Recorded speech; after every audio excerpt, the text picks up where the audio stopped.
आंदोलन व्यवस्थापन आणि मुंबई महासंघ याबाबत जय भवानी, जय शिवराय. मी अखिल भारतीय मराठा महासंघाची पुणे शहर अध्यक्ष म्हणून मी बोलत आहे. सर्वप्रथम हात जोडून माफी, ट्रॅफिकमुळे लेट झालं, पण आपण मुंबईचं महाराष्ट्र दिलीप जगतापांनी यांनी शब्द दिलेला आहे. मुंबईची सगळी व्यवस्था अखिल भारतीय मराठा महासंघ बघणार.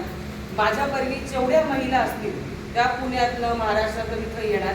आणि जसं मी मागच्या वेळेस म्हटलं होतं की मी मवाळ मतवादी नाही आहे. कधी कधी तुम्हाला दोन हात करावे लागतात. महाराजांनी 20-30 वर्ष संघर्ष केलेला आहे, तरी सरकारचे काम काही बहिरेच अजून ती कुठलीही सरकारी. त्यांनी आपण दरवेळेस निवेदनं देतो, आपण जाऊन बसतो, त्यामुळे त्या लोकांनी ना ह्या गोष्टीचं गांभीर्य घेणं सोडून दिलं. जसे हे दादा म्हणले की त्यांच्या मुलीला ऑक्सिजनची गरज आहे. ॲक्च्युली जर आपण बघितलं, आपण म्हणतो वृक्षवल्ली आम्हास वगैरे दिसतंय का सरकारच्या ह्याच्यात? तुम्ही नाशिकमध्ये झाडं कापताय, तुम्ही इथं सगळं कमर्शियल करून टाकताय.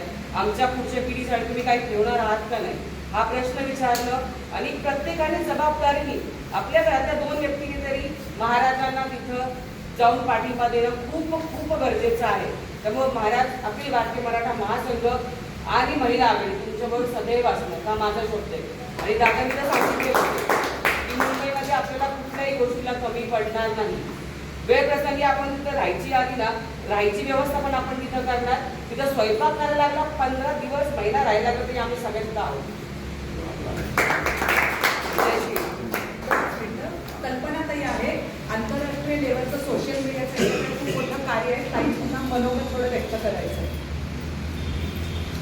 सर्वप्रथम सगळ्यांना रामकृष्ण हरी. रामकृष्ण हरी हे म्हणजे आपल्या जीवनाचं सार आहे. आणि वारकरी संप्रदाय महाराष्ट्राचा श्वास आहे. मला फार काही जास्त काय असं खूप मोठं स्पीच मी देणार नाही. फक्त मी एवढं सांगेल की जसं मी या समितीमध्ये ॲड झाली आणि जसं जसं मी ते रोज मी पाहते वेगवेगळ्या त्यांच्या जेवढ्या काही त्यांचं जे काम चाललेलं आहे, महाराजांची एवढी तळमळ एवढी धडपड पाहून आहे ना, मी स्वतः त्यांना मी फोन केला. म्हणलं महाराज, मला स्वतःला असं मला वाटतं की मी ह्या महाराष्ट्रामध्ये पावनभूमीमध्ये मी जन्माला येऊन काहीतरी येऊन खेळण्याची एक सुवर्ण संधी मला मिळालेली आहे. आणि ती माझी इच्छा आहे की मी त्याच्यासाठी मी माझं जेवढं काय होईल ते सगळं सहकार्य सगळं योगदान मी याच्यासाठी करू. मला असं म्हणजे असं मला वाटायला लागलं की हे प्रपंच हे सगळं ह्या सगळ्या पलीकडं मला काहीतरी करण्याचं एक वेगळं असं संधी मला परमेश्वराने दिलेली आहे. तर मी आंतरराष्ट्रीय मीडिया फाउंडेशन महाराष्ट्र राज्य महिला अध्यक्षपदी मी गेली 3 वर्षापासून कार्यरत आहे. तर मीडियाच्या माध्यमातून आपल्या ह्या चळवळीला ह्या आंदोलनाला जेवढं काही मला मीडियाच्या माध्यमातून मला पोहोचवता येईल लोकांपर्यंत.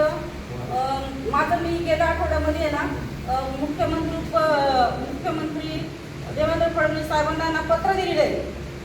संघटनेच्या वतीने आम्ही पत्र पाठवलेलं आहे त्यांना. आणि मीडियाच्या माध्यमातून अजून आपल्याला जे जे काही करता येईल ते सगळं काही मी करणार आहे. त्यासाठी मी जाहीर पाठिंबा आज मी तर या आंदोलन केलेलं आहे. आणि मी सगळे सहभागामध्ये राहणार आहे. जेवढं जे काही मला शक्य होईल ते मी सगळं काही करणार आहे. आणि जास्तीत जास्त मोठ्या संख्येने आपल्या खेड तालुक्यामधून जितक्या जास्त होईल तेवढं सगळ्यांना महिलांचा वारकरी महिला संप्रदाय तो उपस्थित असणार आहे. हा माझा शब्द राहील. एवढं बोलून